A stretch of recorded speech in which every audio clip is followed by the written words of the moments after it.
Mark Rogers, TV, talking Ohio State football. We bring in Tony Gerdeman. He writes for theozone.net, does an outstanding job there breaking down Ohio State football.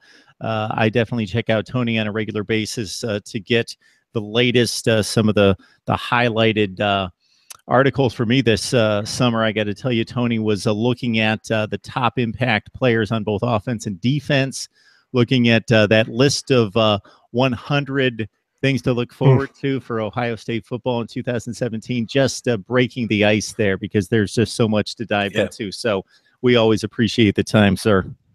No, thank you. Anytime. All right, Tony, the Buckeyes will hit the practice field for the first time in a scrimmage setting this Saturday. Let's start with the offense, the impact of Kevin Wilson on the offense. Urban Meyer had a presser today. He alluded to wanting to stay with what is true to him, but being so impressed with Kevin Wilson and what he achieved at Indiana, especially in the running game, and his work now with J.T. Barrett, also obviously Ryan Day having an impact on J.T. Barrett, and the accuracy being a good indicator of what Barrett could accomplish this year, and just J.T. knowing that he's got to have a sense of urgency. This is the last go-around for him. Well, and that's a really interesting point because JT knows what people have said about him, what they think about him, these last 2 years. He doesn't want to be judged on that. And even Urban Meyer has said that, quarterbacks are judged on the trophies they raise. Cardale Jones gets the credit for those. So he knows that this is still something he wants to do. So yeah, he's, everybody there at Ohio State is singing his praises. He's more accurate, they say. He anticipates better. And he was talking about what Ryan Day brought to the offense, brought to the quarterbacks today. He said that, he tells the quarterbacks that in the NFL, your receivers don't get open. But you still have to throw the ball. So it's a lesson that you can't wait for guys to get open because it's not always going to happen. And that was a situation that J.T. Barrett did a lot last year, where he would wait for guys to get open and he would hold the ball. And you saw the results, and it wasn't, because guys weren't getting open, so he wasn't able to make the throws. But now they're saying, you've got to make that throw in a spot where they can make the play, or where they have the best chance to get to the ball. So they're going to throw the ball more, which plays into not wanting him to run the ball as much. They want to spread the defense out wide, and Barrett was talking about that today because that gets the defensive line. They've got to run east and west on all of those plays, and then they have to come back to the line. Kevin Wilson's, up-tempo offense. So they run to the sideline. The defense runs back. Play gets snapped. They do it all over again. They run east-west. Then they hit them deep, with the play action or what have you. So it's just this Kevin Wilson offense where it's Ohio State's offense. All play action, spread them out, but it's at Kevin Wilson's tempo, with some of Kevin Wilson's plays that put the defense in a bad situation. You'll see a lot more intermediate stuff. It's not just short and deep. There's going to be some, 20-yard, corner routes and things of that nature, playing off of different coverages and running combo routes to a situation where they haven't really seen Ohio State do this before. They've seen Indiana do it, and we've seen the success that the Hoosiers have had. But, and then it's also, you run this play to set up this play. And you run this play, you run this look to set up something you're going to do in the fourth quarter. So it's more complex, and they're going to be going deep more. That's just that's what they're going to do. It's not going to be something that they want to do. They're doing it. So they've committed to it. They practiced it in the spring. They focused on it. So this is, it's Urban Meyer's offense. It's J.T. Barrett as a quarterback that Kevin Wilson and Ryan Day have brought in that, we attack. We don't see what the defense is going to do. We make them do whatever we want. Rarely have we seen a player accomplish so much and be this maligned going into his final campaign, but that's the situation with J.T. Barrett based on the expectations, based on the outcome of last year's game, and based on not getting it done in the one game against Michigan State, and that being one of the more lackluster offensive performances we've seen from an Urban Meyer team, and even though he made amends against Michigan and Notre Dame, obviously that was a big disappointment in seeing all that talent move on to the NFL and not get the opportunity in the college football playoff. So, of course, we first saw J.T. Barrett, and it's interesting to see 3 years later, we're talking about accuracy issues and that needing to improve and be proven on the field. And that's one of the things that proved to be his calling card early in his career was the anticipation throws and the accuracy as a redshirt freshman. Now he's a redshirt senior. And Tony, Urban Meyer mentioned it today.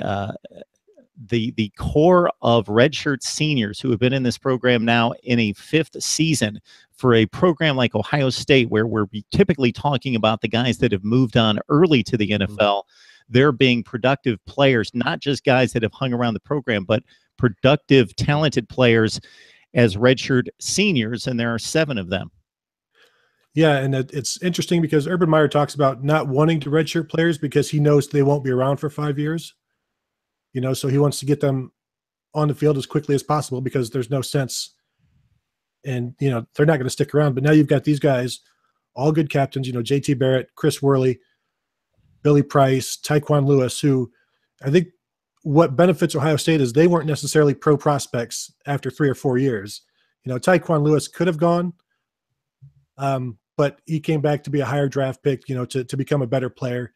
J.T. Barrett, there are still people who don't think he's an NFL prospect. Billy Price could have left. He came back to move to center to sort of get that boost that Pat Elflein had last year. Chris Worley, this is his 3rd position at Ohio State. So it's sort of a perfect storm of leadership and position moves to have this much 5th-year senior leadership, especially when you've had the changeover that they've got. So this is a good group of leaders, and Urban Meyer is always focused on having the leaders in his leading their individual units, and they've got that like up the middle right now. You've got it at quarterback, you've got it at center, you've got it at middle linebacker. The only weak spot might be the safety. But they've got leadership up the middle, and when you've got that, you can sort of work with that. Tony Gerdeman joining us to talk Ohio State football. You can join Tony on the ozone.net where he does some excellent work in covering the Buckeyes. Right guard, an issue last season as were a number of spots along the offensive front. The right guard position is open for a player to step up here, and we've got a 4-man competition. Urban Meyer wouldn't tell us at today's news conference who's getting most of the reps, but he says it's still a battle for the starting job in week 1. Yeah, it started out as a 7-man competition, then whittled down to 6, and that included 3 freshmen. Those 7 became 4 with those, you expect the freshmen to sort of fall off, and they have. So you've got 4 guys, all of whom are, either former 5-star guys or high school All-Americans. So they'd feel good with any of them. I think right now the leaders would be Brandon Bowen, who was the number 3 tackle last year. He's a redshirt sophomore. Matt Burrell, who's a redshirt sophomore. He finished the spring. He ended the spring as the number 1 right guard. And then you've got Demetrius Knox in there and somebody else that I'm forgetting. But I think you'll see it be come down to maybe Matt Burrell and Malcolm Pridgeon, the junior college redshirt junior. And he's a guy that's sort of come up, from the rear as well. So it could be any one of those 4. I think maybe Knox would be the guy on the outside of those 3. And they really like what Brandon Bowen is doing. He's a big guy. He's like 6'7", 320. And they've already got a 6'7", 320 at left guard. So this could be just a big pair of guards. If it's any of these guys, they have as much talent as they could hope to have. They just got to find the right guy. Billy Price is super confident in Matt Burrell, but everybody just keeps improving and pushing him. I don't know if they're catching up to him or just continue to push him and make him better. But even though they don't know who it is, they feel good that they have the options they do there. Tony Gerdeman joining us from the ozone.net. Please join him there. Of course, join us here on Mark Rogers TV for the best in college football coverage across the map. Subscribe to the YouTube channel, and the audio versions you can catch on Podbean, iTunes, and Stitcher. Just search Mark Rogers TV. So the Buckeyes employing the base offense and defense for Indiana for the scout teams after doing a situational week last week, also working on the 2-minute offense. Scrimmages coming up on Saturday. Tony, what would be some of the news that you would like to hear out of that first scrimmage that would make you feel better about not just the opener, but of course Oklahoma coming up as well? Well, and actually this is the third scrimmage, so we've already gotten some of that news. I think what they always want to hear is that everybody comes out healthy, no injuries. That's the big thing. But what they look for is, and I wrote about this a couple days ago, is, everybody can make a play at the start of a scrimmage. They want to see players making plays at the end of a scrimmage when everybody's tired, and you've got a receiver who's dead tired going up against a corner who is pressing them, who's been rotating. They want to see players make plays at the end. And those are the guys who will move up the depth chart. If making plays early, that's no big thing. You're at Ohio State. Zach Smith told me, you're at Ohio State. You're supposed to make plays. Big whoop. It's who makes plays at the end, who steps up at the end. So that's what they'll be watching for. And, some of the guys who have been playing well, freshman J.K. Dobbins, the running back, he's gotten a lot of snaps, with Mike Weber sort of being brought back slowly with, I believe, a hamstring issue. So, they really like what he's doing. And then, Antonio Williams is a sophomore running back. He's sort of the forgotten guy, but, he's been making some moves. Urban Meyer talked about him even last week, having a good day. And so, you get to see all of these different players who haven't really had opportunities, but these are guys that are going to be relied on this year. And so to see them step up in these situations, these live situations, they give veterans some rest on these days. These players in situations to succeed, but they still have to go out there and do it. And they're seeing, a lot of the young guys do that. And we don't even know if a lot of these guys are going to play this year, just because, they're pretty deep. Dobbins is going to play. But, I don't know how many other young guys who are making plays in the scrimmage will see the field this year. Tony, we know you need to get onto your podcast. Before we let you go, I'm going to hit you up with the receiver question. So for me, Benjamin Victor, just in a few reps against Clemson in particular, showed me flashes of what could be. The receiver play was just abysmal, would be way beyond where I should go with it. But in comparison to what we expect for Ohio State wide receivers, Johnny Dixon had such a huge spring. So who would be the guy? And there can't be one guy. There needs to be 4 or 5. But who would be the one guy that you would think could really emerge? Well, and that's – I think it'll be Paris Campbell at H-back, just because the nature of the offense, the nature of that position. He can do a bunch of different things. But Benjamin Victor, we asked Zach Smith, about him.